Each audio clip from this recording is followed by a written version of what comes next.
Со своей стороны скажу, что On my side, I'd like to say that in the concept of compulsory and non-compulsory, as Rich said, mandatory, is not in the sense as you cannot in London be taxi black cab driver if you don't pass exam on skills of driving and city knowledge. You can work on PPP without CP3P. Unquestionably, qualification gives knowledge in terms of necessity. First of all, we know that out of the organizations that were customers of this qualification, at least one Asian Bank of Development declared that since 2022, I mean next year, all projects of PPP that they would support, the criteria is presence of the qualified certified specialists. I think even concrete numbers were presented in the organization that is the state partner, public partner, and conducts the bidding on this team. If they don't have certain number of certified specialists, Asian Bank, as far as I understand, intends not to participate in such case.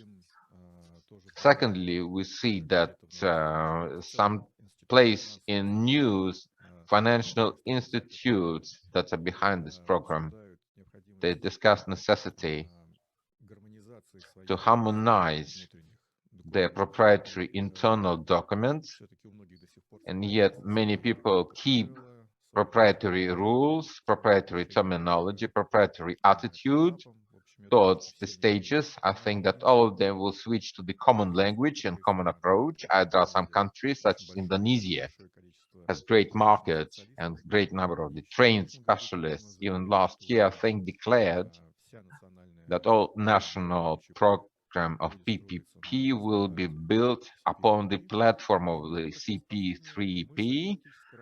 In our practical work, we see that in our company, the second direction of operation is consulting.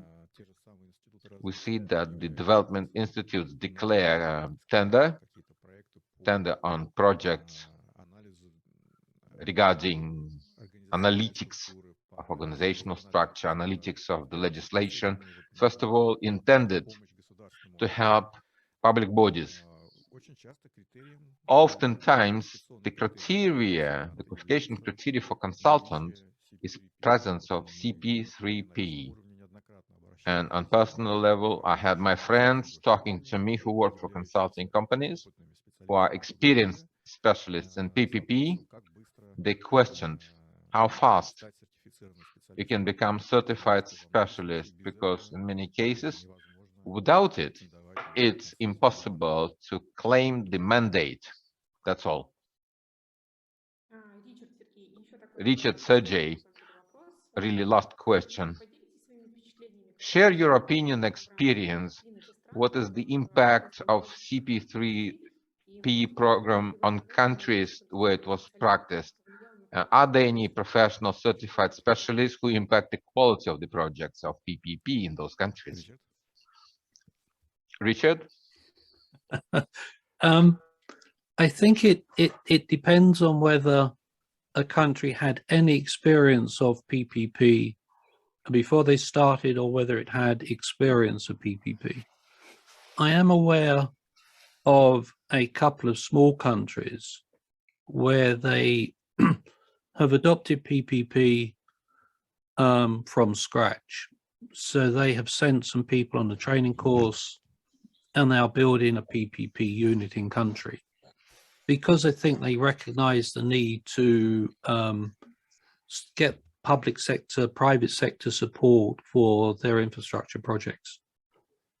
I think for most countries, I think, as Veronica said, I mean, in Russia, you've had a PPP unit in Russia. You've been working on PPP programs for many years, well before this program was conceived.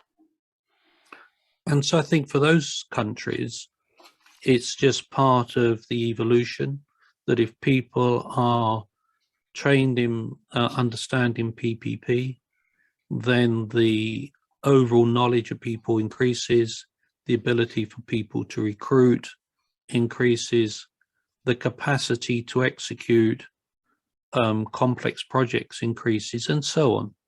So I don't think there is any definitive research that I've seen where a country has sort of really demonstrates the difference between using PPP than not using PPP, except possibly in the UK, where we had private PFI, which was private funding initiatives that were used to build a vast number of hospitals and social buildings about 15, 20 years ago from memory.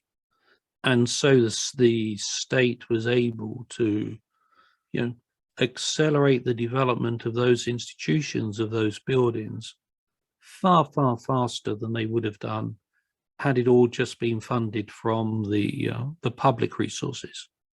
Some of those projects are now coming to an end where they're being handed back. So the concession is coming to an end.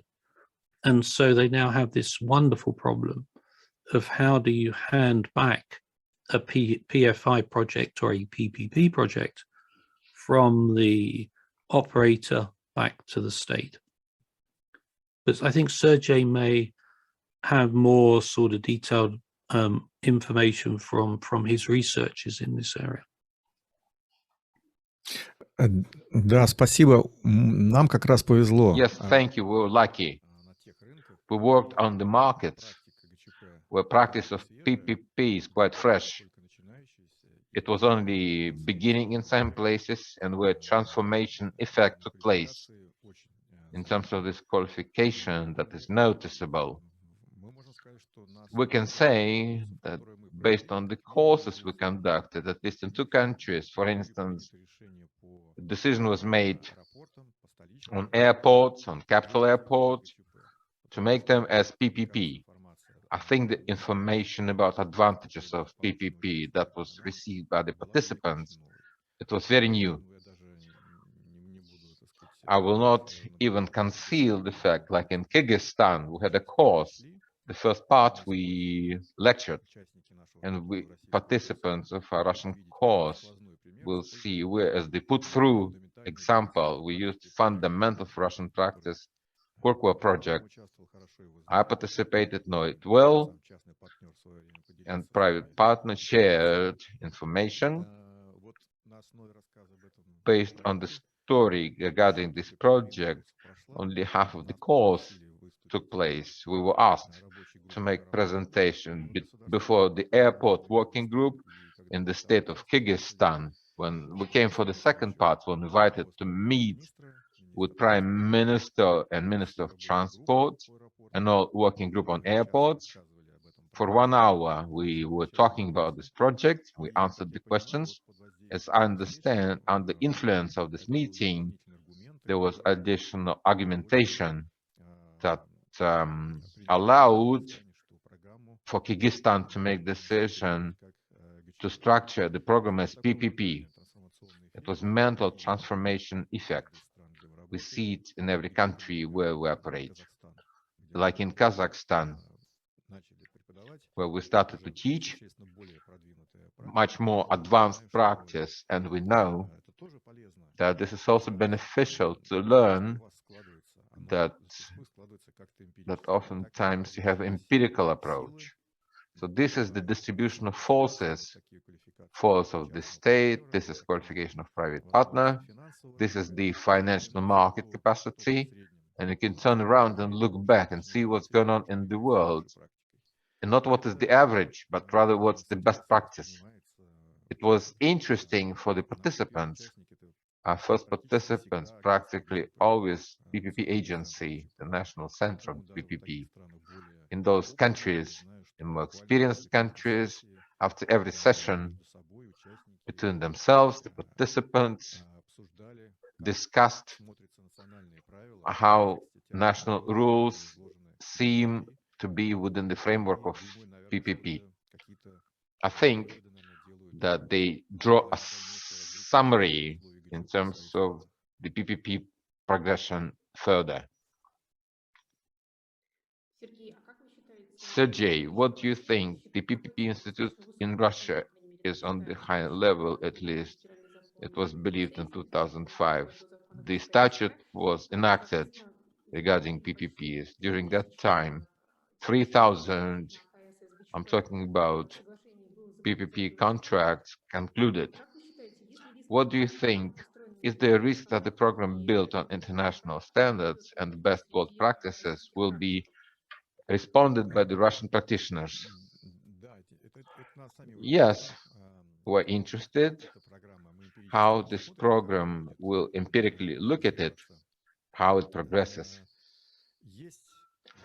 There is market with deep experience, with great number of the projects, with huge number of professionals. It seems to me, for example, that this would be, well, first of all, there is a block of people who not only on the Russian market, but those who work on different markets, or they see their personal future not within Russian Federation. So international qualification is your personal improvement of professional rating. It doesn't have duration. You don't have to renew it. It is given to you once upon a time, and you become international global specialist. Along with this, the knowledge and approach. If you don't pass exam, you can read this book. You should download 8 volumes, 150 pages each. During your vacation, you can read it. I think it's worth it. All Russian practitioners know what impulses are development of our practice and what are the realities. You cannot say that all markets, all regulators understand each other, that the rules accepted in the Russian Federation are interpreted differently. When we interpret those, it is good to know what's on horizon, where, how does it work in the world, how do we approach it, what are the instruments that all the world utilizes. It seems, if you imagine it, to leave the boundaries, the federal statutes, within the framework of those statutes, it seems it's better to look wider, and it will be easier to understand where practice will go. Because in any set of tools will move you to become more universal and offer to the Russian market a toolkit used in the world. Another particular I'd like to mention, out of 3 levels, we see that there are not so many projects out of those 3,000 at the stage of operation. Minority, and experience accumulated in developing of the projects, carrying out tendering and award-winning ceremony. We see that one of the largest appetite to knowledge, a request for knowledge, is the 3rd level, the execution level. How does this work goes on? When we teach with the colleague, we discuss, we feel that certain things are not yet in Russia. We don't know them yet. And they will clearly be in Russia in the future. What will be the change of legislation? What is the practice? How working group will be built? Those who evaluate the bids, how the consultations take place, how to work with public. There are many things that in the global practice, as it seems to me, they haven't come to us. They are in this course. Thank you. Colleagues, you have questions you can ask or can write in the chat. I suggest to switch to the program of discussion. Sergey will ask, thank you very much if you tell about the program, how the communication with trainers, tell us about the content. I think it's important to talk about the content of the program.